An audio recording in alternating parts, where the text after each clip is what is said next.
খুব একটা ছোট সংখ্যা আছে যারা অব্যাহতভাবে একটা দল গঠন করেছে, ওরা যারা অব্যাহতভাবে সমর্থন দিয়ে যাচ্ছে, ভালো মন্দ সব কিছু।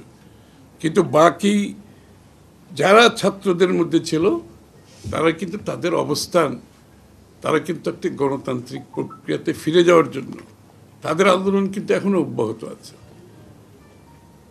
একটা ছোট ফ্যাকশন যারা আজকে হয়তো এই অভ্যন্তরীণ এই অন্তর্বর্তীকালীন সরকারকে তারা যেহেতু একটা দল গঠন করেছে এবং তাদের এখানে ব্লেসিং আছে, এই জন্য হয়তো তারা আছে। বাট কিন্তু বাকিরা কি বলছে, বাকিরা তো শুনতে হবে তো, যে যারা বসেছে তারা কি বলতে চাচ্ছে।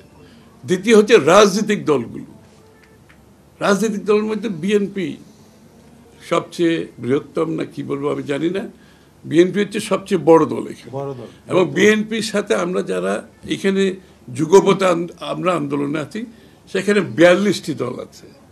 তার বাইরে রহিম ভাইদের যারা আমাদের বামপন্থী দলগুলো যারা আছে তারা আছে প্রায় 50টি দলের অধিক। অর্থাৎ মাইটি মানে ইভেন আর যারা তার বাইরেও যারা আছে তারাও কিন্তু গণতন্ত্রের কথা বলছে।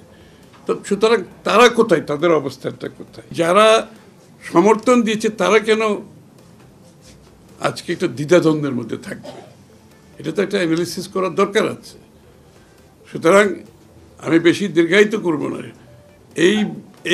এটার একমাত্র কারণ হচ্ছে যেই প্রত্যাশা নিয়ে গণতান্ত্রিক অর্ডারে ফিরে যাওয়ার জন্য যেই কাজগুলো করার দরকার ছিল সেটা দৃশ্যমান হচ্ছে না।